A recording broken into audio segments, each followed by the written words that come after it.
When my mother-in-law handed me divorce papers as a birthday gift, I froze.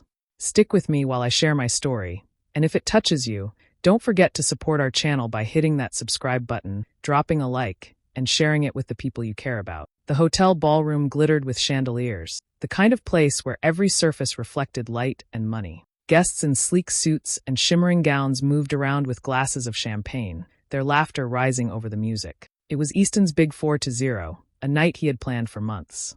I had watched him obsess over every detail, every flower arrangement, every menu item. I stood beside him, smiling as if I hadn't spent years carrying him when his career was nothing but a shaky dream. I wanted to be proud.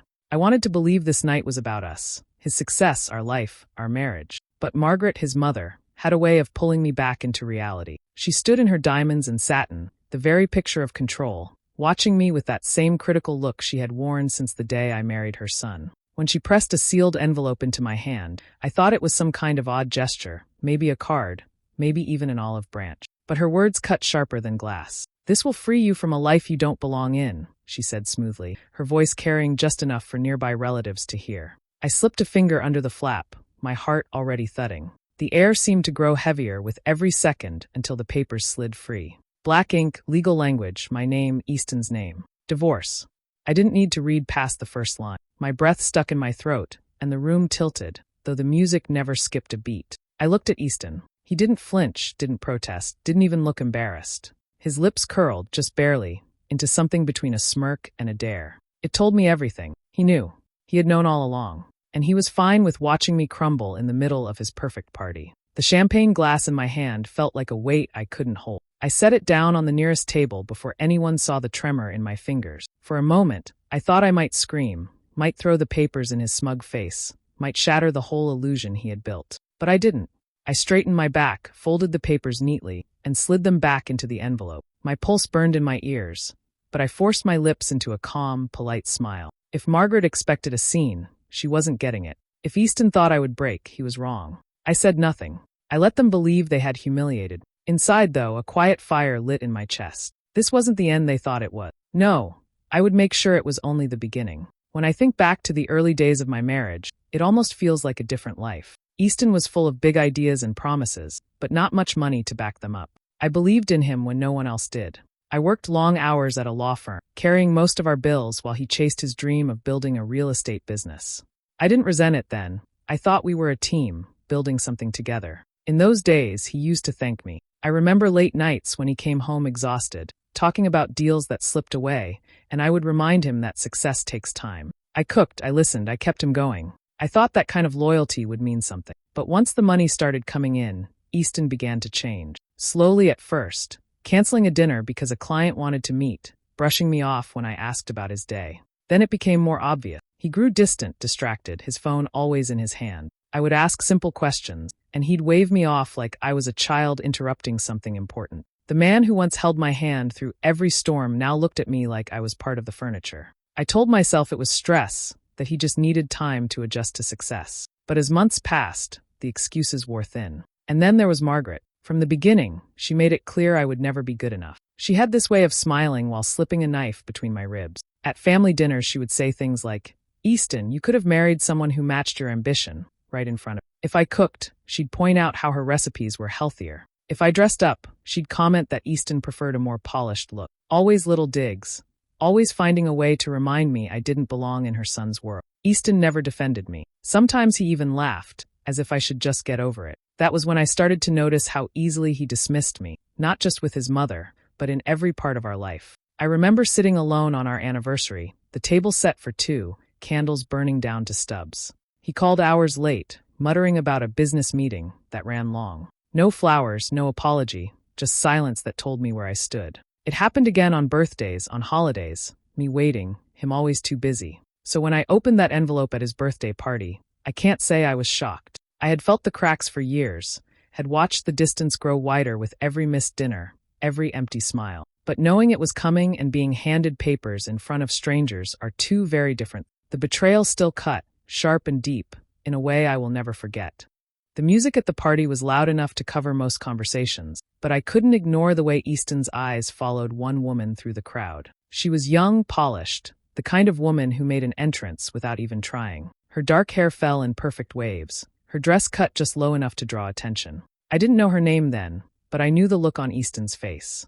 It wasn't the look of a husband watching a guest. It was hunger. When Margaret introduced her, the pieces started sliding into place. "This is Madison Clark," she said, her smile sharp. "Easton's new marketing director." The words carried weight, like she wanted me to hear them, to understand my replacement was already standing in the room. Easton rested his hand on Madison's lower back as she laughed at something he whispered, and the sight burned into me more than the papers hidden in my purse. I tried to tell myself I was imagining it, that maybe I was just raw from Margaret's stunt, that maybe Madison really was just an employee. But later, as I stepped away to the edge of the ballroom, I caught the sound of voices drifting from the hallway. Two women, half whispering, too excited to hide their gossip. "They didn't even try to keep it secret," one said. "He takes her everywhere. Poor wife must be blind," the other replied. The words stung worse than any slap. I didn't need to hear more. The glances, the touch, Margaret's smug little smile, it all clicked. The papers weren't about freedom or respect. They were clearing the path. Madison wasn't just some employee. She was the future Margaret had chosen for Easton, the woman they expected to step into my place, as if I were nothing more than a placeholder. I looked back into the ballroom, where Madison was laughing beside Easton, her hand brushing his arm like she had done it 100 times. Margaret stood nearby, glowing with approval, her pride as obvious as the diamonds around. My stomach twisted. It wasn't just Easton's betrayal, it was his mother's too. She had orchestrated this, watched it unfold, and handed me the envelope like it was a gift. In that moment, the pain turned into something sharper. They thought I would step aside quietly, that I would hand over my life so they could play house in luxury. But as I stood there, watching them, I knew one thing for certain. They had no idea what I was capable of. I sat in my car with the engine off, the noise of the party still echoing faintly in my ears. The papers were in my lap, my hands gripping them so tightly the edges curled. For a long moment, I couldn't move. My chest felt hollow, my head heavy, like I had been punched in the gut. Part of me wanted to throw the envelope out the window and never look back. Just disappear.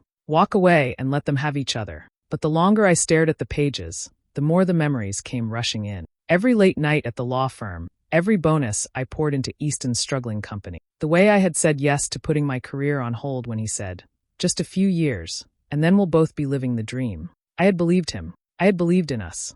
And in the end, all my sacrifices had turned me into a stepping stone for his rise. The anger started slowly, simmering under my skin. I thought about how I used to picture myself standing beside him at a ribbon cutting, proud of what we built together. Now he stood beside someone else, smiling at her like she had earned it. The betrayal clawed at me, but beneath it, something stronger began to grow. I whispered to myself in the silence of the car, "No, not like this."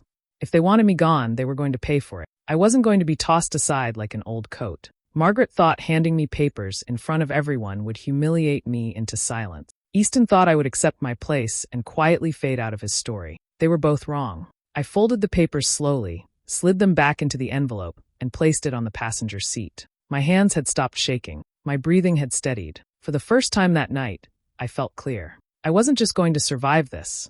I was going to make sure they regretted underestimating. The way to hurt them wasn't through yelling or throwing scenes. It had to be sharper, smarter. I knew enough about law and money to understand where to strike. Easton cared about power, about image, about control. Margaret cared about reputation and pride. If I was careful, I could hit them both where it would sting the most, and do it in a way no one could ignore. As I started the car, the lights of the hotel glowing in the rearview mirror, I felt the fire settle deep inside me. They thought they had ended my story. What they didn't realize was that I was just beginning to write theirs. The first person I thought of was Ethan Parker. Back in law school, we used to study late into the night, sharing cheap pizza and arguing over cases. He was sharp even then, and unlike Easton or Margaret, he had always treated me with respect. After I left the firm to support Easton, Ethan stayed on his path and had built a strong reputation as a divorce attorney. Calling him after so many years wasn't easy, but when he picked up, his voice was warm, almost like no time had passed. We met the next afternoon in his office, a quiet space filled with thick books and tidy files. He listened without interrupting as I told him what had happened. When I slid the papers across his desk, he scanned them quickly, his brow tightening. "They want to corner you fast," he said. "But they're sloppy. We'll see just how sloppy." With Ethan's guidance, I began digging. He knew where to look and what to request, teaching me how to quietly gather the information without drawing attention. The deeper we searched, the more cracks appeared in Easton's perfect image. There were bank transfers that didn't match his company's record, payments made to shell accounts under different names. Then the trail led straight to Madison. Rent for a high-rise apartment in her name, jewelry purchased from luxury boutiques, travel expenses for trips abroad. None of it tied to the company officially, but all of it funded by Easton. I stared at the printouts, my stomach turning. While I had been cutting coupons and putting my own dreams aside, he had been showering another woman with gifts bought from money I had once helped him earn. Ethan tapped the papers with his pen. He thinks he's clever, but he's careless. Judges don't like careless. What struck me most wasn't just the affair, it was the financial recklessness. Easton's empire wasn't as solid as he pretended. Debt hid behind the shine, and his attempts to impress Madison were bleeding him dry. He wasn't the powerful man Margaret painted him to be. He was vulnerable, and he didn't even realize how exposed he was. Ethan leaned back in his chair, his eyes steady on mine. Don't rush this, Elizabeth. Let them believe you're defeated. That's when their guard will drop. And when it does, you'll have everything you need. I nodded, the weight of his words settling deep. For the first time, I didn't feel powerless. I felt ready. I signed the papers with steady hands, sliding them back to Easton, as if I had accepted everything. His eyes searched my face for a reaction, but I gave him nothing. What he didn't know was that I hadn't filed them. They sat locked away, waiting for the moment I chose, not the one he forced on me. With me, out of the way, Easton began parading Madison around like a prize he had earned. He brought her to dinners where old friends gathered, held her hand at events where investors raised glasses, and acted as if our marriage had already been erased. I watched them smile and whisper to each other, and every time his arm brushed hers, I felt the sting, but I never let it show. Margaret was worse.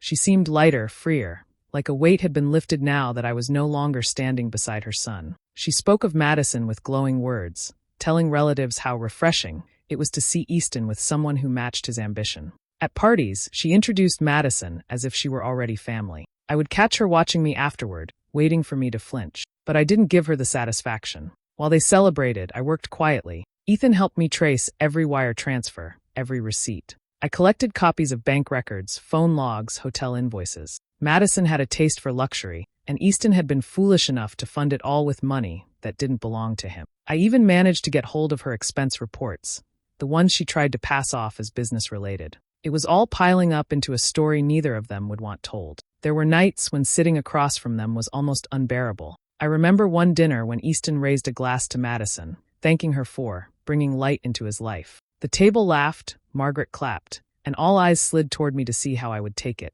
I smiled politely, as though it didn't matter. Inside, the fire burned hotter. My silence became its own weapon. Margaret started to frown when she saw me composed, unbothered. She had expected tears, anger, begging. Instead, I moved through every room with calm grace, storing away every cruel glance, every smug word. They thought I was finished, but in truth, I was building the sharpest edge I could.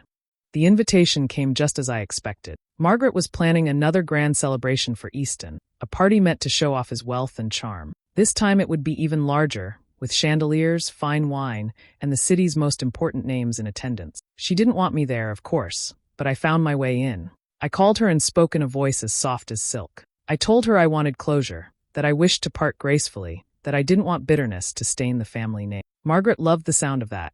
She liked to believe she had won, and so she agreed. What she didn't know was that the party was no gift to me, it was a stage. I needed the right audience, and this was it. Business partners who had trusted Easton with their money. Investors who had placed their faith in him. Relatives who thought he was a man of honor. If the truth came out before them all, his empire would crumble in a single night. In the weeks leading up to the event, I worked quietly with Ethan. We gathered every document, every photo, every recording. Bank statements showing where the money went. Images of Easton and Madison together in places no business meeting could explain. Expense reports tied directly to her name. Proof that she wasn't just a mistress, but also a drain on the company. Piece by piece, we built a case so strong no one could deny it. Late one evening, Ethan spread the files across his desk. The weight of the evidence was enough to crush Easton's polished image. He leaned back, watching me carefully. Elizabeth, once this is done, there's no turning back. It won't just end your marriage, it will destroy him completely. I looked down at the papers, then at the pictures of Easton smiling with Madison on his arm. I thought of Margaret's smirk when she handed me that envelope, the laughter at dinners when I sat silent while they gloated. My decision was already made. That's the point, I said, my voice calm. They wanted to erase me. Instead, I'll erase the illusion they've been living in. Ethan nodded, though his eyes held a warning. But I didn't need caution. I needed resolve. And as I walked out into the night, the plan already taking shape in my mind, I knew the party wouldn't be Easton's triumph. It would be his downfall. The ballroom glowed with golden light, chandeliers sparkling overhead like a sky full of stars. A string band played near the stage while waiters moved quickly with trays of champagne. In the center of the room stood a tower of crystal glasses, ready for the midnight toast. Everything about the evening screamed wealth and success, the kind of show Easton loved more than anything. He was the man of the hour, soaking in the admiration. He wore a tailored suit, his arm firmly around Madison's waist. She clung to him like she had always belonged there, her laughter ringing louder than the music. Guests gathered around, offering handshakes and compliments, eager to be noticed by the couple who now seemed inseparable. Margaret floated close by, her pride shining brighter than her jewelry. She had orchestrated the night like a director staging a play, and for her, this was the perfect scene. Her son, his new companion, and no trace of me. That changed when I walked through the doors. I wore a dress the color of midnight, simple but striking, the kind that caught eyes without trying. My hair was pinned neatly, my steps steady. The moment people noticed me, the hum of conversation shifted. Whispers trailed in my wake as I moved further into the room. "Why is she here?" someone murmured. "I thought they were finished," another replied. Eyes followed me, curious, some sympathetic, others entertained by the drama they expected to unfold. But I gave them no outburst, no tears. I carried myself with calm poise, a faint smile fixed on my lips as if I had every right to be there, and I did. When Margaret saw me, her smile faltered for just a moment before snapping back into place. She stepped forward, her voice dripping with disdain. "Couldn't resist the spotlight one more time, Elizabeth?" she asked, her words sharp enough for nearby guests to hear. I met her gaze and let the pause stretch. Then I returned her smile, soft and measured, as though her jab had bounced right off me. I didn't answer her with words, only with that smile, and it unsettled her more than any insult I could have thrown back. She blinked, her expression tightening, as if she couldn't quite read me. Around us, the party carried on, music swelling, glasses clinking, laughter rising. But beneath the glitter and charm, I felt the tension shift. I wasn't there as a forgotten wife. I was there as something far more dangerous, someone who had chosen her moment. The night reached its highest point when the music paused and the champagne tower was ready for the toast. Easton stood tall at the center of the room, his arm around Madison, his grin wide as he soaked up the attention. Margaret hovered close by, glowing with triumph. Guests clapped and cheered, waiting for another show of wealth and charm. I stepped forward, a glass in my hand, and asked for the microphone. My voice was steady, polite, as if I only wanted to honor the man of the night. People turned, surprised but curious, their eyes fixed on me. Easton smirked, certain I had come to beg or embarrass myself. Margaret folded her arms, ready to watch me fail. I began with kind words, thanking the guests for being there, speaking of Easton's journey and his so-called success. The room relaxed, some even smiling, believing I had chosen grace. Then I paused, reached into my bag, and pulled out the first set of photographs. The screen behind me lit up with images of Easton and Madison, holding hands in restaurants, kissing outside hotels, traveling abroad on trips he had called business. The silence in the room was instant and heavy. Whispers rose, sharp and cutting, people craning to see more. I didn't stop there. Next came the papers, bank records, transfers, luxury purchases tied directly to Madison. "This," I said clearly, "is where the money went." Gasps filled the hall. One investor cursed under his breath and stormed out. Another shook his head, muttering about fraud. The admiration that had filled the air only moments ago drained away, replaced with disgust. Margaret's smile crumbled, her face pale, her eyes darting wildly as if searching for an escape. Madison's expression shifted from pride to panic. Tears welled as she realized the glittering life she thought was hers had been built on lies and stolen money. She covered her face and fled the room, her heels clattering against the marble floor. Easton turned red with fury, his voice rising as he tried to shout me down, but I didn't flinch. I opened a folder and placed it in his hand. "These," I told him, "are the settlement papers. Every asset, every account transferred. It's over." My case was airtight, every signature and document ready. He couldn't fight it.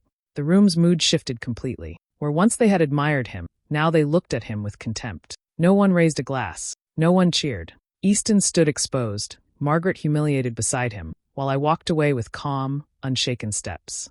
After the chaos, Elizabeth walked out of the luxury hotel without looking back. The heavy doors closed behind her, shutting in the noise, the anger, and the wreckage she had left behind. Outside, the night air was cool against her skin, steady and calm compared to the storm inside. Each step she took away from the building felt lighter, as though a weight she had carried for years was finally slipping off her shoulders. She hadn't just walked away with financial security, though she had secured that with precision. She had walked away with something much harder to win back, her dignity. No one could take that from her now. For so long, she had been the woman pushed aside, belittled, dismissed. But tonight, she had stood tall, and the same people who once pitted her had watched her take back control. Margaret's sharp tongue and endless pride had finally been cut down in front of the very crowd she had tried to impress. Those whispers that once fueled her arrogance now turned against her, staining her name with humiliation she couldn't erase. Her son's downfall became hers too, and there was no charm or jewelry bright enough to cover that shame. Easton's empire, built on charm and lies, began to unravel the moment the truth hit the room.